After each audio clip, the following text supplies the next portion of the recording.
Another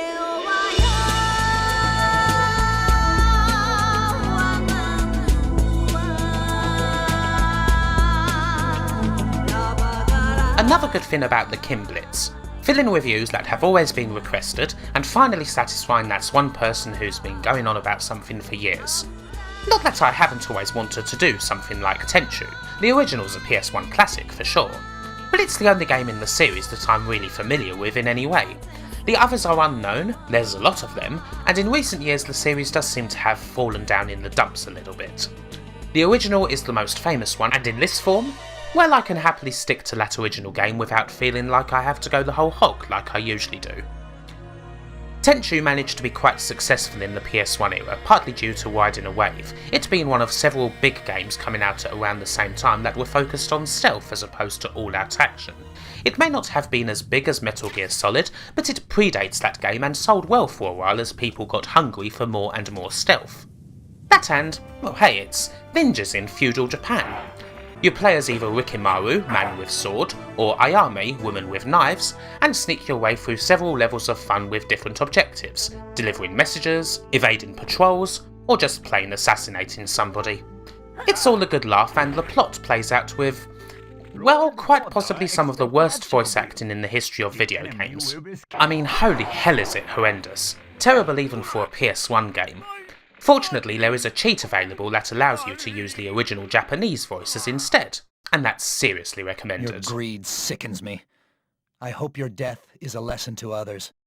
The game plays out in third person and relies on you using your sensors as much as possible. Obviously there's no radar. Instead you have a meter that's based on what you can hear, giving you a rough idea of how close an enemy is and if they're moving away from you or getting closer. The best thing to do is find a nice spot to free look, usually on a roof with the help of your trusty grappling hook, learn the enemy's path and then pick the best spot to come down, cut off their head with a stealth kill and disappear straight back into the shadows. That's very satisfying. If you do end up getting into a fight, then the ninjas are at least capable, with several sword attacks at their disposal, not to mention useful tools that can help them escape, such as the aforementioned hook, caltrops and mines for pursuing enemies, and smoke bombs for obfuscation purposes. There's a fair bit to learn and it can be tough to get the measure of enemies at first, but you can always retry and there's even a training mission where you can hone your craft and, well, chop the heads off people who presumably are under your master's employ. Jesus, who the fuck signs up for that job? We do, of course, need to talk a little about the graphics. Being the PS1, they're obviously limited. But Tenchu does employ a few tricks that help it along somewhat, such as every single stage taking place at night.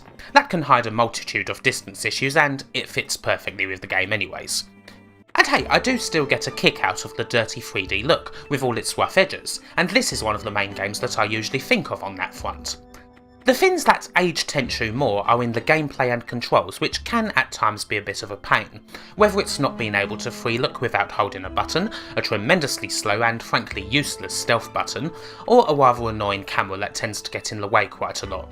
This sort of thing could easily make Tenchu a bit impenetrable for someone who hasn't already experienced it and doesn't know what to expect. It's a third-person 3D game on the PS1, and it comes with quite a few of the difficulties that you would expect from that.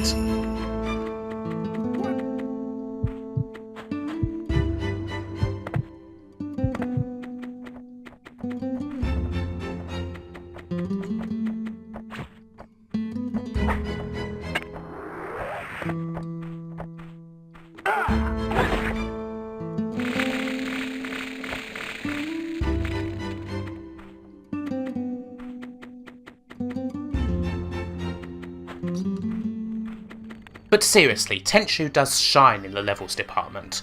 Almost all of them are good, with the first level pretty much laying out exactly what you should expect. They never get samey, and they even come with decent boss battles most of the time. And there's the great music too, one of the PS1's best soundtracks. There's even some quite cool cheats. How many PS1 games do you know that have a debug mode? Well, Tenchu does, and you can use it to really screw around with stages, adding tons of enemies all over the shop, even pitting them against each other. There's lots of fun stuff available here, and you can also replay levels as often as you like in order to obtain the best ranking and obtain unlockable items. This is recommended as it allows you to experience all the different paths through, with the game even giving you the option to select different enemy positions and freshen the stages up even more. Tenchu does have the obvious flaws of age that can strike down almost any 90s 3D game, whether it's not being as complex as later titles or the controls not being all that hot. Even for someone who knows the game well, it can be hard to return to. But in all other aspects, it's a superb game. It'll never be quite as famous or critically acclaimed as the big stealth games of the time, the MGS's and the Thiefs and what have you, but it was good enough and successful enough to establish a franchise of its own and had an atmosphere and feel that was still, at this time, almost totally new. If you can look past the things that have obviously aged it, you'll still find something very much worthwhile. Still, that voice acting, that's just, yeah, fucking awful. Good grief. See you tomorrow. Arrows.